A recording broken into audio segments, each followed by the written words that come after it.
Salut, cette vidéo c'est la deuxième partie d'un épisode qui est déjà sorti sur la chaîne, donc si vous l'avez pas encore vu, je vous conseille d'aller tout de suite cliquer là. Si vous avez déjà vu la première partie, n'hésitez pas à la revoir bien sûr parce que moi j'adore les vues, mais sinon je vous souhaite un bon visionnage.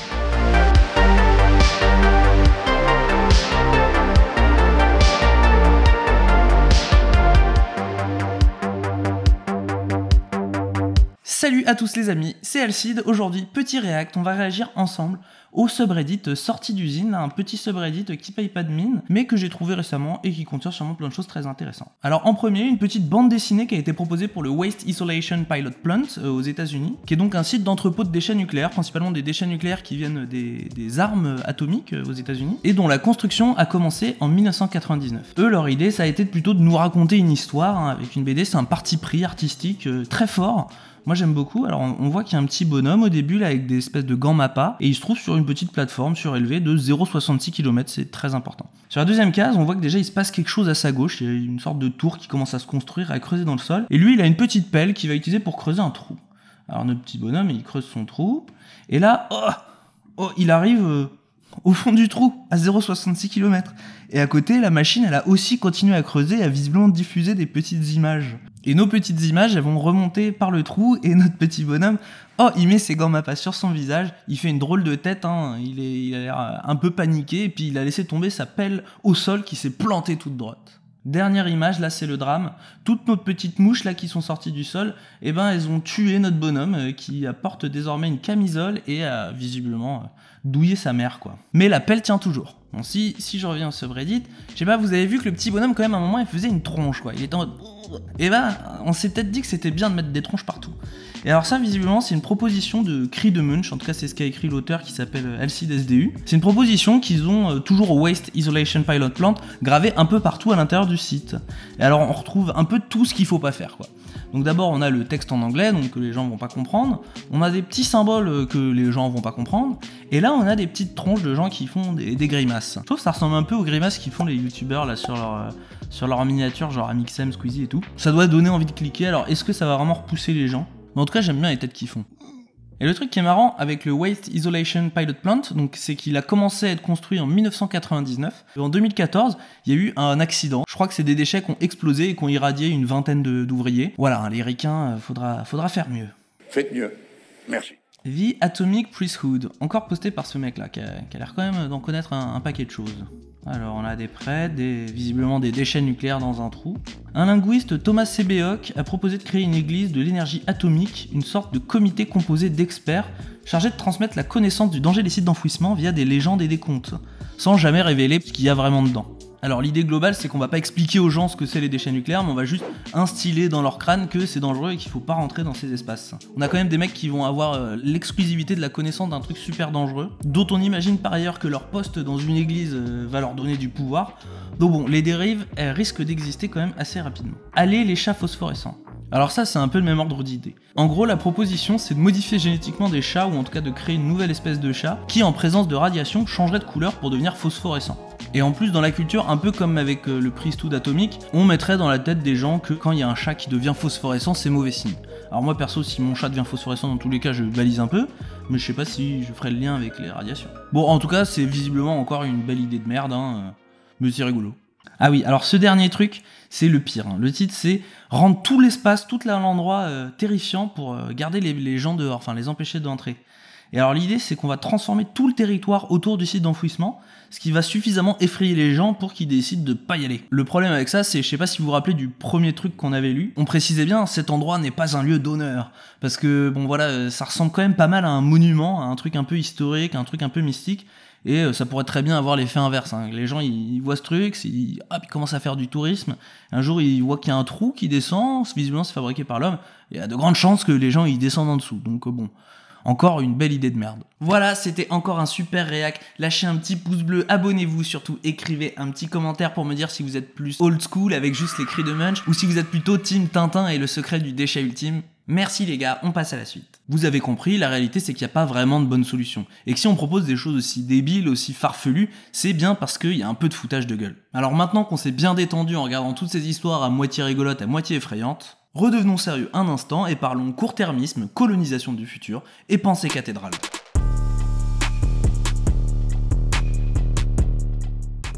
Y a rien qui vous choque dans cette discussion? Vous trouvez pas que c'est fondamentalement bizarre qu'on se pose cette question? On est en train de réfléchir avec des manières de communiquer avec des personnes dans 100 000 ans. Pourtant, on pourrait assez raisonnablement dire qu'on s'en branle totalement. Il paraît relativement probable que l'humanité ait déjà disparu pour d'autres raisons sur cette période. Et globalement, vu le volume assez faible de déchets nucléaires qu'on a en réalité, il pourrait pas poser vraiment de risque systémique à l'échelle de la planète. Ça concernerait probablement une population, mais c'est pas un méga problème qui va détruire l'humanité. Sauf dans le cas où il y aurait des personnes mal intentionnées qui voudraient utiliser ces matériaux radioactifs, mais dans ce cas-là, un écriteau qui leur dit de pas rentrer, je pense qu'ils en ont rien à faire. Force est pourtant de constater qu'on s'intéresse au sort de nos descendants sur un point complètement stupide. C'est vrai, sans verser dans le pessimisme, on s'applique aux quatre coins du globe à piller les ressources, à détruire le climat, on ruine des écosystèmes de manière complètement irrémédiable. Même sur des petits sujets comme le plastique, on n'arrive pas à faire évoluer nos comportements. On n'arrive pas à préserver le sort des générations futures de dans 50 ans, alors pourquoi on se soucie de dans 100 000 ans? En fait, c'était la question que je m'étais posée à la toute base en explorant ce sujet. Et j'imaginais qu'on allait trouver des biais cognitifs ou des choses qui permettraient d'expliquer tout ça, mais en fait, j'ai trouvé aucune étude dans mes recherches qui s'intéresse vraiment à ça. Pourquoi, sur le nucléaire, on a une approche long terme alors que d'habitude, non? Comme j'ai rien trouvé et que j'aime pas ne pas avoir de réponse, je vous propose quelques hypothèses, vous me direz celles qui vous semblent les plus possibles. La première, c'est la compensation psychologique. En psychologie et en psychanalyse, on sait que l'humain a pas toujours des comportements qui sont raccord avec ses valeurs intérieures, avec ses véritables envies, avec ce qu'il pense vraiment. Et le fait de dissocier ses actes de ses pensées, de sa libido, non, je vais pas dire libido, c'est trop freudien. Et le fait de dissocier ses actes de sa pensée, ça crée un phénomène de dissonance cognitive. Ça met le cerveau tellement mal à l'aise qu'il va tout faire pour essayer de justifier, de rationaliser, de tout remettre en ordre. Dans le cas de la compensation, la pirouette du cerveau va consister à reporter sur d'autres actes, d'autres sujets, une forme de remboursement de la dissonance cognitive qu'il aura eu à un autre moment. Pour l'appliquer au nucléaire, on est en train de générer des déchets qu'on ne peut a priori pas retraiter et qui vont rester là et être dangereux pendant 100 000 ans, mais on n'est pas prêt pour ça à arrêter de produire de l'électricité pas chère. Donc face à notre impuissance et à ce sentiment de culpabilité, on compense en focalisant sur un tout petit bout de la question. Si on enfouit, comment empêcher les gens d'entrer? On se déculpabilise à bas coût. Parce que oui, c'est ça la seconde hypothèse. Se poser ce genre de questions, ça coûte pas cher. En fait, mettre des panneaux, ça coûte pas cher, parce que, bon, sur le coût d'un site d'enfouissement, c'est quand même des centaines de millions, je sais pas exactement, faudrait que je lève.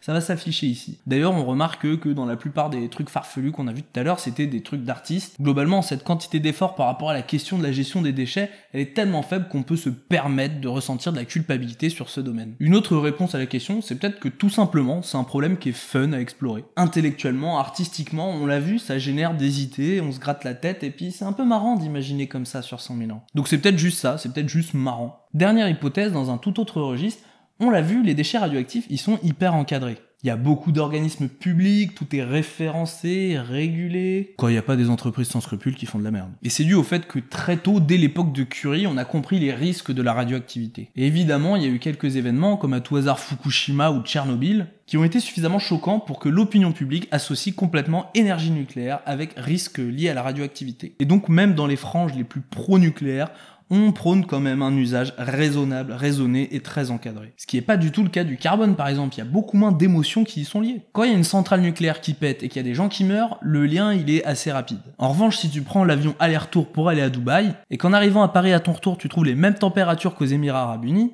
le lien, il sera tout de même difficile à faire pour ton cerveau. Et encore, ça a progressé avec tout le travail qui a été fait pour sensibiliser le consommateur moyen à son impact carbone. Mais globalement, le lien que fait le cerveau entre le carbone et le changement climatique, il n'est pas assez fort pour que ça justifie des efforts démesurés pour modifier son empreinte. La causalité, même si elle est rationalisée par le cerveau, elle n'est pas inscrite complètement dedans. Elle n'est pas inscrite dans l'émotion. Du coup, pour le nucléaire, on se pose plus facilement la question, parce que le mysticisme, il est beaucoup plus fort, il est beaucoup plus spectaculaire autour de cette énergie. Et dans ce contexte, on se rend compte qu'on est très bien capable de promulguer un cadre légal et public contraignant autour de l'exploitation de cette ressource, sans laisser libre cours à la gourmandise du privé. Bon, je sais, la réalité, c'est sûrement un mélange de ces quatre hypothèses. J'ai pas énormément de choses pour les appuyer, c'est bon voilà. Mais justement, cet alignement de planètes, je trouve qu'il interpelle. Parce que ça veut dire qu'en réunissant certaines conditions de réflexion, on est très capable de réfléchir au long terme, du moins de se poser la question. Mais qu'il semblerait que ces conditions ne soient pas réunies pour les autres questions environnementales, ou qu'en tout cas, elles ne le soient plus. Pourquoi sommes-nous donc si focalisés sur le court terme ? En 1978, la sociologue américaine Elise Boulding écrivait « Si l'on est mentalement à bout de souffle à force de gérer le présent, il ne nous reste guère d'énergie pour imaginer le futur. » L'info est très claire. Notre temps présent demande déjà tellement d'attention qu'il devient impossible de se soucier de demain. Et honnêtement, c'est hyper compréhensible. Plus on est stressé, préoccupé par un problème dans le présent, moins on est en mesure de se projeter. Et il faut bien dire que ce qu'on considère comme le présent est de plus en plus court. Esther Dyson, une philanthrope américaine, avait coutume de dire qu'en politique, l'unité de temps, c'est le mandat. Dans la culture et la mode, c'est la saison. Pour les entreprises, c'est le trimestre. Sur Internet, c'est la minute. Et dans la finance, les millisecondes. Cette phrase qui ressemble beaucoup à un bon mot, je la cite pas uniquement pour illustrer. En fait, c'est une bonne introduction à la manière dont le milieu financier impacte notre manière de considérer le temps long. Et c'est impressionnant à quel point tout est lié avec la notion la plus pure de capitalisme. On va éviter de refaire un cours sur le capitalisme, il y en a masse sur YouTube, mais grosso modo, vous le savez, le capitalisme se caractérise par la propriété privée des moyens de production. C'est-à-dire que pour produire, on a besoin de capital. Ça peut être des outils, des bâtiments, ce qu'on appelle du capital fixe, ou du capital circulant, des produits à transformer, du capital financier, les investissements nécessaires, etc. Vous avez compris, c'est tout ce qui a concrètement de la valeur et qu'on va mobiliser pour à la fin avoir, on l'espère, plus de valeur. C'est la différence entre l'après et l'avant qu'on qualifie de profit. Pour les libéraux, il s'agit du rendement du capital. C'est grâce au capital engagé qu'on a pu fabriquer cette différence de biens entre avant et après, et revient donc au propriétaire du capital.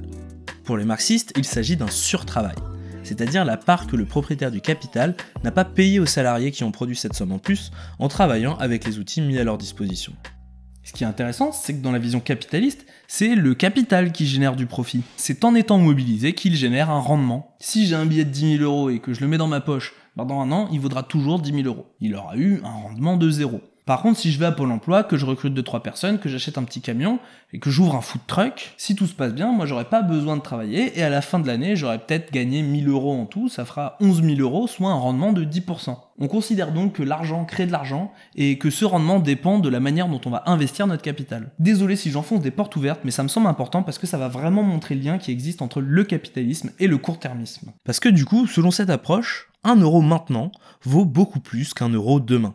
Quand on réfléchit à des investissements à faire, imaginons que je planifie de mettre de côté 1 000 euros chaque mois dans ma tirelire cochon pour pouvoir m'acheter un appartement à Paris dans un siècle, si je regarde mon planning, on voit que je mets la même somme tous les jours, a priori. Sauf que si je prends un regard financier, je vais appliquer ce qu'on appelle le taux d'actualisation. Et là, on se rend compte qu'au fur et à mesure du temps, les 1 000 euros que je promets de dépenser chaque mois, ils valent de moins en moins.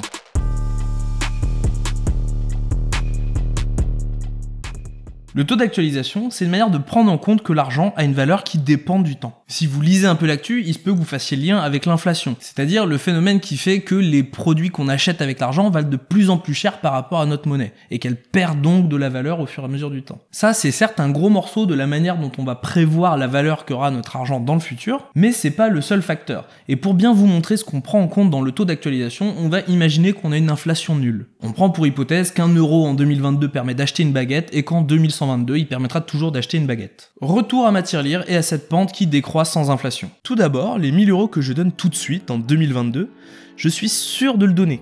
Alors que celui de janvier 2024, par exemple, c'est un peu moins sûr.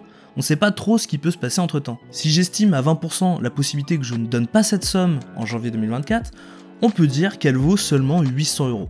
On retranche les 20% de risque. Et plus on regarde loin, plus cette probabilité augmente, plus les risques que je ne tienne pas ma promesse deviennent importants.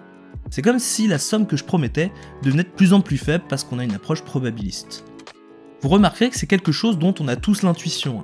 Quand on dit « un tien vaut mieux que 2 tu l'auras », c'est parce qu'on sait qu'un engagement est faillible. On sent que ce risque vient déprécier la somme promise. C'est ce qu'on appelle l'aversion au risque. Jusque-là, il n'y a pas vraiment de rapport avec le capitalisme. Non, le vrai problème, il réside dans le deuxième terme qu'on utilise pour calculer le taux d'actualisation. Et c'est le rendement du capital. Parce que si je mets 1 000 euros dans ma tirelire et que j'utilise pas du tout pendant 10 ans, en 2032, elle vaudra toujours 1 000 euros. Elle aura eu un rendement de 0. Sauf qu'un bon capitaliste, son argent, il l'investit pour le faire fructifier. Il le mobilise dans un projet qui lui permettra de dégager un profit. Si bien que pour lui, il préférera toujours payer 1 000 euros dans le futur, parce qu'entre-temps, il aura pu les faire fructifier, que de les payer maintenant, parce que s'il les paye maintenant, il gagnera plus d'argent dessus. Payer maintenant, c'est du gâchis. Il perd tout le potentiel profit qu'il aurait pu faire en l'investissant. Pour un capitaliste, l'argent payé dans le futur vaut réellement moins cher que l'argent payé tout de suite. De la même manière, les profits générés immédiatement valent plus que les profits générés dans le futur. Et ce terme, on le retrouve dans le taux d'actualisation, c'est le principe de jouissance immédiate. Résultat, quand on possède du capital, il vaut toujours mieux chercher à en tirer un profit immédiat, dans le présent, court terme, quitte à payer des conséquences dans le futur, parce que ces conséquences, quand on va les payer, vu qu'elles seront dans le futur, elles vaudront moins cher. En fait, à tout moment, on a intérêt à générer des profits immédiats et à payer des conséquences plus tard. C'est mathématique. J'espère que ce truc-là c'est clair, parce qu'une fois qu'on le prend en compte, même si c'est loin d'être la seule explication au court-termisme, l'illustration éclaire bien le fondement de notre problème. C'est le fonctionnement même de l'approche capitaliste, de la propriété privée et de l'approche libérale qui nous empêche de voir loin. Tirer un profit immédiat et maximal de son capital est ce qui intéresse tout acteur économique rationnel, comme dirait l'autre. Donc très naturellement, à mesure que le pouvoir politique dans nos sociétés développées se déporte des organisations publiques vers les organisations privées, notre vision se rétrécit dans le court terme. Alors qu'évidemment, dans une approche environnementale et dans un monde aux ressources épuisables, il est vital de penser long terme. Certains économistes, dont notamment Christian Gaulier, docteur en économie et directeur général de Toulouse School of Economics, recommandent ainsi d'abaisser ce taux d'actualisation qu'on utilise aujourd'hui dans des modèles d'investissement afin de revaloriser le futur à nos yeux. Il y a un très bon papier du docteur Gaulier sur le sujet que je vous recommande vivement de lire si ça vous intéresse et je mets le lien en description. Penser long terme, c'est assez évidemment une revendication de la plupart des courants de l'écologie politique, avec notamment un appel à la fameuse pensée cathédrale, expression rendue populaire par un discours de Greta Thunberg.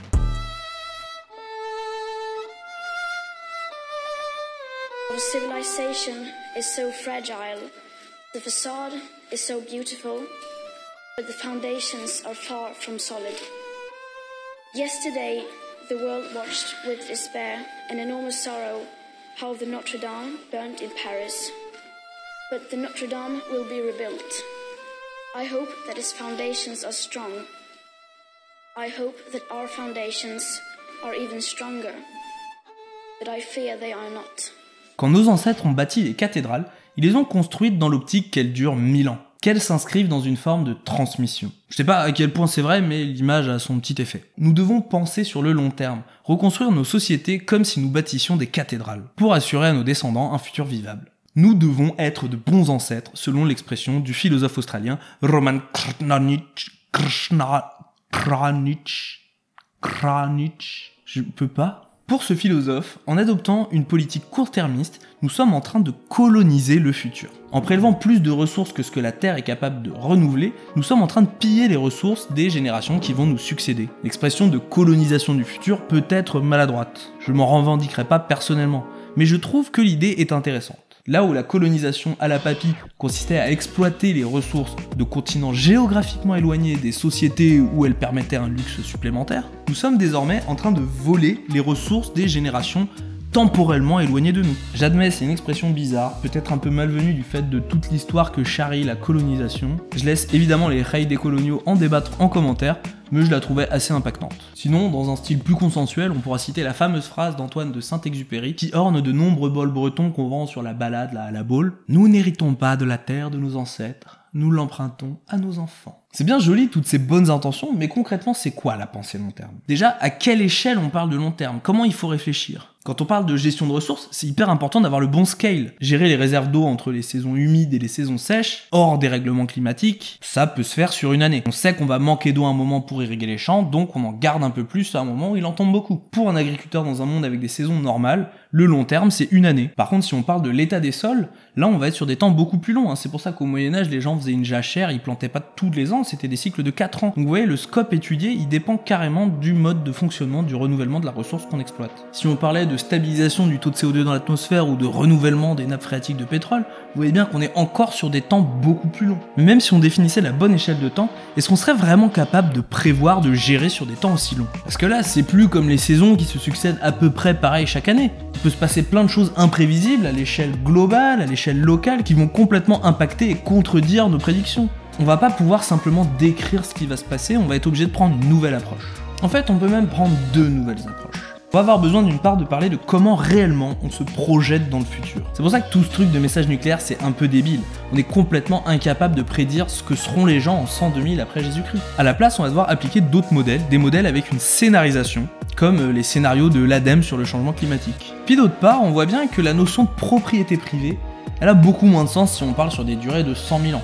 Comme personne à part Elon Musk ne peut vivre aussi longtemps, il va falloir qu'on considère les ressources sous un autre régime que celui de la propriété. Bref, je tease 2 sujets qui suivront dans cette série Rupture de stock sur la gestion de ressources. Moi j'ai changé de nom, je trouvais que ça faisait mieux dans la thématique de la scène avec pièces détachées et sorties d'usine quoi. Pour rappel, on avait ouvert le thème de la gestion de ressources dans la vidéo sur la méthode Miyawaki, que vous pouvez aller voir là. Et dans cette vidéo, avec nos messages nucléaires, on a vu l'intérêt de passer d'une vision court terme à une vision long terme, de réfléchir à des périodes qui vont bien au-delà de nos vies. Et donc pour la suite, on va voir comment on peut faire pour gérer des ressources sur des temps aussi longs. Si la vidéo est sortie, elle s'affichera juste là, sinon je vous invite à vous abonner pour la voir quand elle sortira dans votre flux abonnement. En attendant, j'espère que l'épisode vous aura plu. Il est honnêtement parti d'un petit sujet, je trouvais ça marrant, la question des messages nucléaires, et en fait en le traitant, je me suis rendu compte que ça s'inscrirait bien dans cette série. Perso, je me suis éclaté à le faire encore une fois. N'hésitez pas à me dire si les structures elles commencent à devenir un peu trop feuillues. J'avoue, j'ai souvent des doutes en écrivant les scripts. Je me dis, ah, c'est intéressant quand même de parler de ça, mais bon.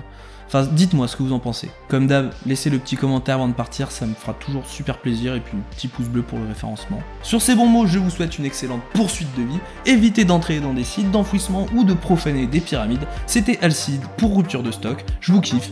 Bisous.